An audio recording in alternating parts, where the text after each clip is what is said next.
hello लोगोफोर नोंथांमोन बयखौबो आंनि चेनेलाव बरायलायबाय दिनैहाय मोनसे गोदान भिडिअ लाना फैबावलायबाय नोंथांमोननि गेजेराव आसा खालामदों नोंथांमोनहा भिडिअखौ जोबजासिम नायगोन लोगोफोरा आं दायो दङ अदालगुरि कलेजनि अडिट'रियाम हलाव दा बेवहाय माने गुरुदेव कालिचरन ब्रह्म ट्रास्टआ माने 90 गुरुदेव कालिचरन ब्रह्म एवार्ड होदों दा बे हाबाफारियावनो आङो दान्दिसे सम नुजाथिफैदों लोगोफोर आङो जोबजासिम देखायनो नाजागोन नोंथांमोनहा नायलांबाय थाबानो जाबाय भिडिअखौ माबाफ्रा नुगोन बे कनफ्लिक्ट जायाबाबो जायो कनफ्लिक्ट जायाबानो जायो दिस इज ए कनसियासनेस बाथौआ दिनै जुदि मोनसे स्ट्रं आरो एक्टिभिटियाव फैफिनदोंबा देट इज ए कनसियासनेसआ फैफिनदों बिसिनावबो दा बेनि गेजेराव धोरोम आफादफ्रा मोननैबो बिथिङाव जेलानाखि नों फिलसफिकेल एस्पेक्टखौ लानानै रायलायगोन अब्ला खुनु धोरोमा डिफारेन्स थानो हाया तो फिलसफिकेल एस्पेक्टआव मोनसे इउनिटिखौ जों लाबोबाय थानांगोन दा कालिचरण गुरुदेवा आन्डार कम्पालसन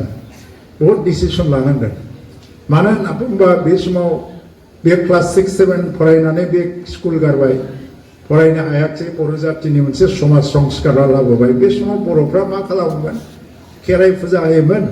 आंबो उन्दै समाव नुदों एलपि स्कुलाव फरायबा गामि खाथियाव खेराइ फुजा होयो 7 दिन 8 दिन गाहाम न'आव थाङा जौ लोंनानै जानानै लोंनानै जों खामानिबो मावा फुजानि समफ्राव दा बेफोर जोंनि इक'नमिखौ बेकवार्ड लांगासिनो दं जोंनि गामियाव मोनसे मा जाहैदों समाजा आनअर्गेनाइज जोङो मोनफ्रोमबो थिथियाव जौ लोङै गामियाव बिराद डमेस्टिक भायलेन्स जायो फरायनो गोसो गैया थिग बेहाय मोनसे रिफर्म लाबोनांगौ हयतोबा बियो बै समाव बबेबा मोनसे धोरोमनि मदद लानाया दरखार दं होननाय मोनसे फिलिंआ फैबाय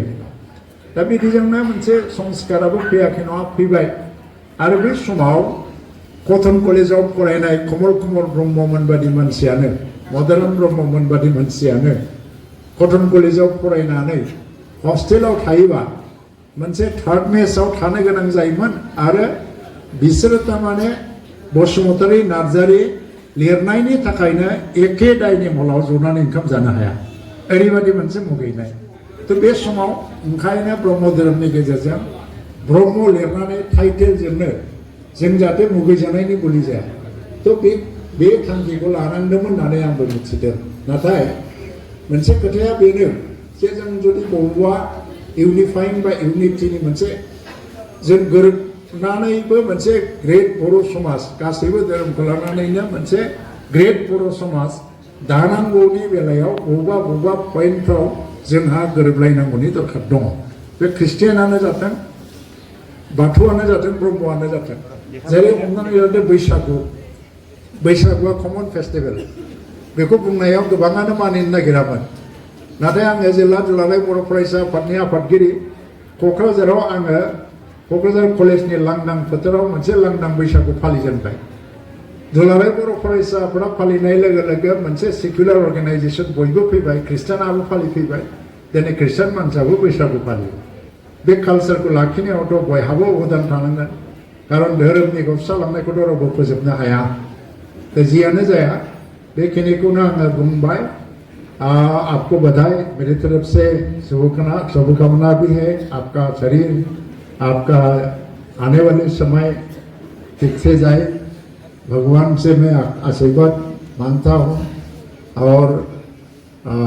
आपकी जो सहयोग है मदद है इसी से ही बोरो जाति का भाषा संस्कृति को हम आगे ले जाने में सक्षम हो और आपकी जो सहयोग है योगदान है इसको हम भूलने वाला नहीं भूलेगा नहीं और आपकी तरफ से जो भी हमको आशीर्वाद के रूप में जो कुछ दिया जाएगा हम खुले दिल से इसको अपना लेगा और करेन बसुमतारीनि न'खरनि बाजैनोबो आं फंनैसो खोथा बुंनो सानदों जे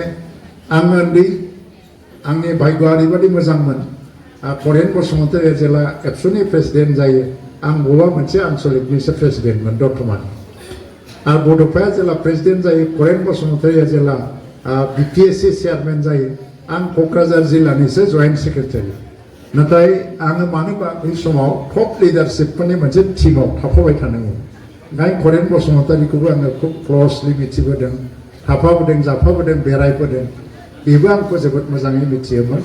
स' बेबायदि मोनसे जिन्दादिल सासे सुबुं अरायबो माने जेब्लायबो थुलुंगानाय बे थुलुंगानाय लानानै हारिखौ सिबिनाय मानसिनि अनजिमाफ्रा जोबोद खम जायो दा बयनोबो आंनि गाहाम हामलायनाय जासिहरबाय आरो आंनि खुलुमनाय जासिहरनानै आंनि बुंनायखौ बाहायनो फोजोबबाय दा from the viewpoint of doctor Ramesh Bhardwaj ऐसा होना चाहिए